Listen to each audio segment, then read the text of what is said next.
পোনপ্ৰথমে আপোনালোক সকলোলৈকে মই ধন্যবাদ জ্ঞাপন কৰিছোঁ।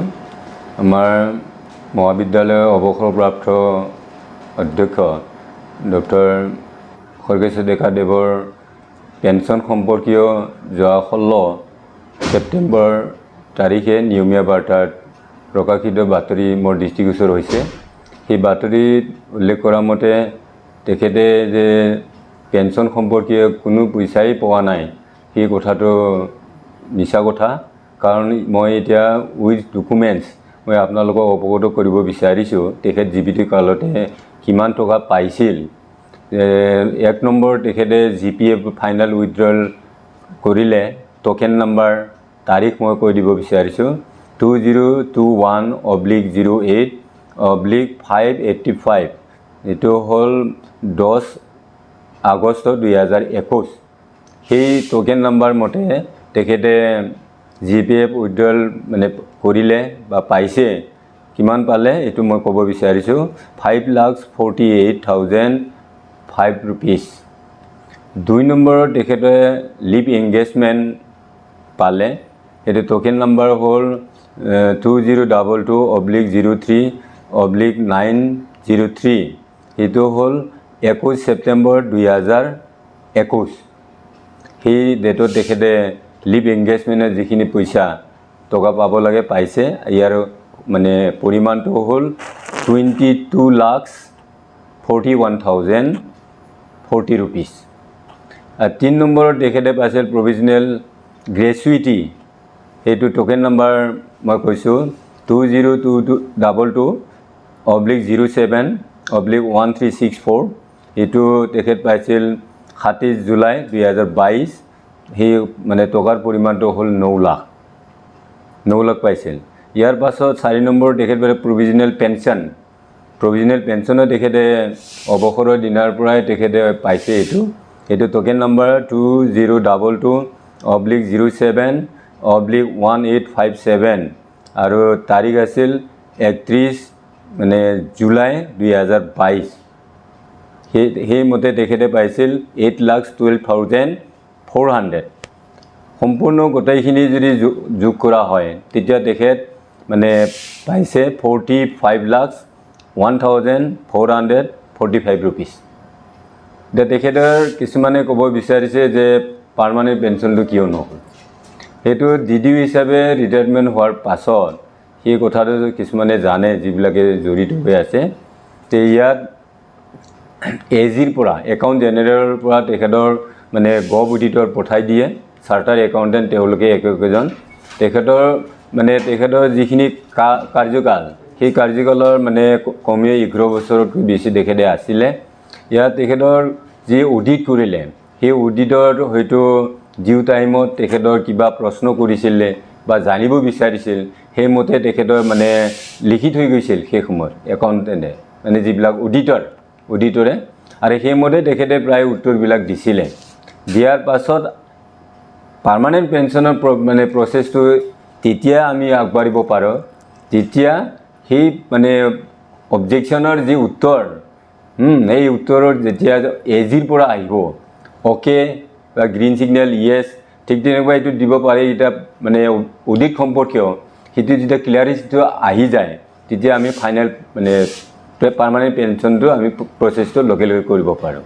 কিন্তু যেতিয়ালৈকে সেইটো মানে গ্ৰীণ ছিগনেল নাহে তেতিয়ালৈকে আমি প্ৰভিডেণ্ট পেঞ্চন দিব পৰা ব্যৱস্থা আছে, আৰু সেইমতে তেখেত ছাৰক মই মোৰ দিনতে এইটো দিয়া হৈছিল। কিন্তু এই কথাটো স্পষ্ট মই ক'ব বিচাৰিছোঁ যে মই ইয়াৰ মানে ভাৰপ্ৰাপ্ত অধ্যক্ষ হিচাপে মই কাৰ্যগ্ৰহণ কৰাৰ আগত তেখেতৰ যে অৱসৰ গ্ৰহণ কৰিলে তেতিয়া 1 বছৰ 1 মাহ আমাৰ যাদৱ গোস্বামী ছাৰ আছিলে। কিন্তু তেখেতৰ দিনত তেখেতে না লিভ এংগেজমেণ্ট, না GPF, না প্ৰভিজনেল গ্ৰেচুইটি 1 টকাও তেখেতে পোৱা নাছিলে। কিন্তু মই যেতিয়া বহিলোঁ মই বুজিলোঁ, তেখেতেও মোক বহুত ৰিকুৱেষ্ট কৰিলে, মই গম পালোঁ যে তেখেতৰ GPFৰ পইচাটো নিজৰ পইচা, সাঁচতীয়া টকা সেইটো কোনো পেঞ্চনৰ লগত ৰিলেশ্যন নাই। গতিকে তেখেতেও মই লগে লগে দিলোঁ। তাৰপিছত লিভ এংগেজমেণ্ট, সেই লিভ এংগেজমেণ্টৰ টকাটো মানে নিজৰ মানে পইচা, এইটো পেঞ্চনৰ লগত ৰিলেটেড নাই, গতিকে ৰিলেশ্যন নাই, সেইকাৰণে সেইটোও মই দিয়া হৈছে। আৰু পাৰ্মানেণ্ট পেঞ্চনৰ আগমুহূৰ্তৰ প্ৰভিজনেল পেঞ্চন ল'ব পাৰে যদিহে মানে অডিটৰৰ কিবা অবজেকশ্যন মিট কৰিব লগা থাকে তেতিয়া সেই মিট নোহোৱালৈকে তাৰমানে প্ৰভিজনেল পেঞ্চনটো দিয়াৰ ব্যৱস্থাটো থাকে হিচাপে মই লগে সেইটো তেখেতক মানে কামখিনি আগবাঢ়াই পেলাই পোৱাৰ ব্যৱস্থা কৰি দিলোঁ। কথাটো এইটোৱেই যে কিছুমানে পাব পাৰে যে তেখেতৰ মানে মৃত্যুলৈকে অলপ যিখিনি পাব লগা আছিল পোৱা নাই। এতিয়া সেই বস্তুখিনি মই স্পষ্টীকৰণ এইটোৱেই দিছোঁ উইথ টকেন নাম্বাৰ। এই বস্তুটোতো অফিচিয়েল, আজিকালিতো আগৰ দৰে বিল নহয়, এতিয়া মানে দৰমহা পাতিৰ বিল চব একাউণ্টত সোমাই যায়। গতিকে সেই টকেন নাম্বাৰ চব হেৰিখিনি দিয়া হৈছে আৰু টোটেল মই মানে সৰ্বমুঠ 45,01,445 অলৰেডি তেখেত পাইছে। প্ৰভিজনেল পেঞ্চন অলপ দেৰিকৈ পাইছোঁ যদিও কিন্তু তেখেতৰ ৰিটায়াৰমেণ্ট ডেটৰ পৰাই এফেক্টটো পাইছে, সেইটো পাবই, বেলেগ হ'লেও পাব। গতিকে স্পষ্টীকৰণ এইটোৱেই মোৰ যে তেখেতে যে আচলতে পোৱা নাই সেই কথাটো আচলতে অলপ মোৰো মানে দুখ লাগিছে, কাৰণ এই বস্তুটো কোনে লোকঢাক কৰি ৰাখিব নোৱাৰে, কাৰণ সি মানে ট্ৰেজাৰী ৰিলেটেড, চেংচন ৰিলেটেড অডিটৰৰ আমাৰ ৰেকৰ্ড আছে, সেই ৰেকৰ্ডখিনি মোৰ মতে মজুত আছে। এতিয়া সৰ্বমুঠ তেখেত মানে মৃত্যুৰ আগমুহূৰ্তলৈকে 45,01,145 টকা 445 টকা 45,01,445 ৰুপিজ। ৰেগুলাৰটো সেইটোৱে, তাৰমানে একাউণ্ট জেনেৰেলৰ পৰা তেখেতৰ যি অবজেকশ্যন দিলে তেখেতে দিছে, উত্তৰ দিছে, সেইখিনিৰ ওপৰত ছেটিছফাই হয় বা নহয় সেইটোৰ ওপৰত কিবা এটা হেৰিটো চাব লগা হয়। তেওঁলোকে যদি কয় তেখেতে দিব পাৰে। মূল কাৰণটো কি যাৰ কাৰণে তেওঁৰ মানে পেঞ্চনটো ৰেগুলাৰ হোৱা নাই? ৰেগুলাৰ মানে তেখেতৰ তাৰমানে মই প্ৰথমতে অলপ মানে কোৱা হৈছে যে যি সময়ত তেখেতৰ কাৰ্যকাল হ'ল 11 বছৰ অলপ বেছি, গতিকে সেই মানে গভ অডিটৰে তেখেতৰ হয়তো ওচৰত থকাটো বিচাৰিছিল যে কিমান মানে ইটো কেনেকুৱা হ'ল, ইটো কেনেকুৱা হ'ল, হয়তো নিজে হয়তো ছাৰক সেই সময়ত বেছি টাইম দিব নোৱাৰিলে, যাৰ কাৰণে তেখেতে যি মানে অবজেকশ্যন সেই অবজেকশ্যনটো কুইৰি হিচাপে লিখি থৈ গ'ল।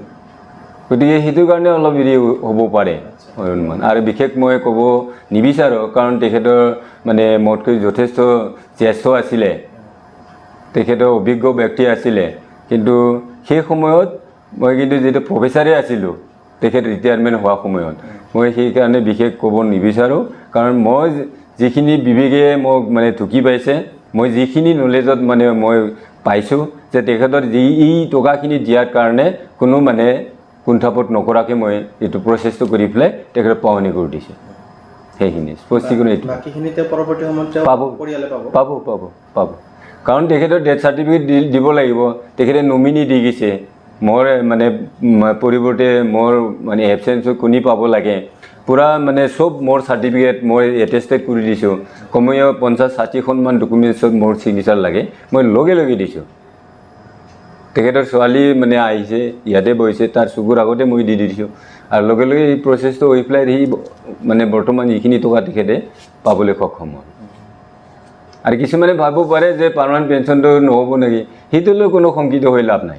মানুহৰ জীৱনটো কাৰো স্থায়ী নহয়, কিবা কাৰণত মৃত্যুবৰণ কৰিলে তেখেতৰ নমিনি আছে, কিবা আছে, এই প্ৰচেছখিনি সেই হিচাপে গভমেণ্ট যিখিনি প্ৰচেছ সেই প্ৰচেছটো তেওঁলোকে পাই যাব। সেইখিনি কলেজৰ স্থায়ী অধ্যক্ষৰ বা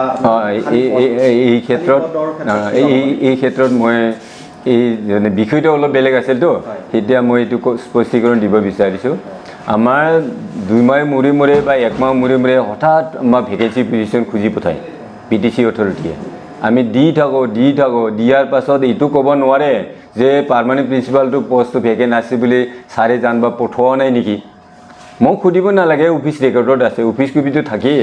আমি আগষ্টৰ 23 তাৰিখে পঠাইছোঁ লেটেষ্ট, তেখেতে খুজি পঠাইছিল আমাৰ হায়াৰ অথৰিটিয়ে যে ভেকেঞ্চি পজিশ্যনতে 1 নম্বৰতে প্ৰিন্সিপালটো যায়, তাৰপাছত কোনোবা প্ৰফেচাৰটো থাকিব, কি আছে চব বস্তুখিনি মানে ডিটেইলছ দিব লাগে। পাৰ্মানেণ্ট প্ৰিন্সিপাল কোন ডেটৰ পৰা কাৰ মানে কোনে আছিল উইথ ডিটেইলছ মানে সেইটো দিয়া যায়। আৰু এই ক্ষেত্ৰত মই এইটোও এটা ক'ব বিচাৰিছোঁ যে আমি যেতিয়া আব্দুল মজিদে ৰিটায়াৰ হ'ল 31 জানুৱাৰীত, তেতিয়া তেখেতৰ তাৰমানে এডভাৰ্টাইজ দিয়াৰ কাৰণে আমি পাৰ্মিশ্যন খুজিব লগা হোৱা নাই। ভেকেঞ্চি পজিশ্যন দিয়াৰ লগে লগে ফেব্ৰুৱাৰীতে এডভাৰ্টাইজ দিব লাগে বুলি তেওঁলোকে পঠাই দিলে, লগে লগে এডভাৰ্টাইজ হ'ল।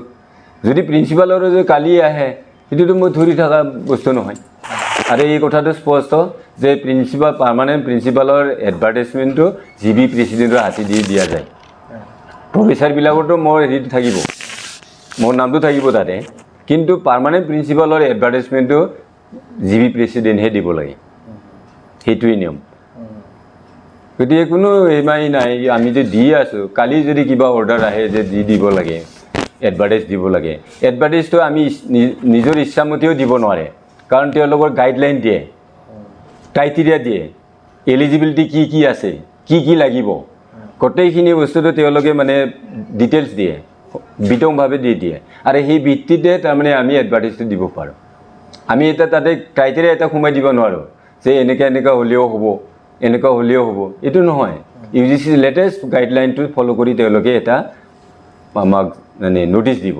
সেইমতে ভিত্তি কৰি পেলাই আমি এডভাৰটাইজ দিয়া যাব সেইখিনি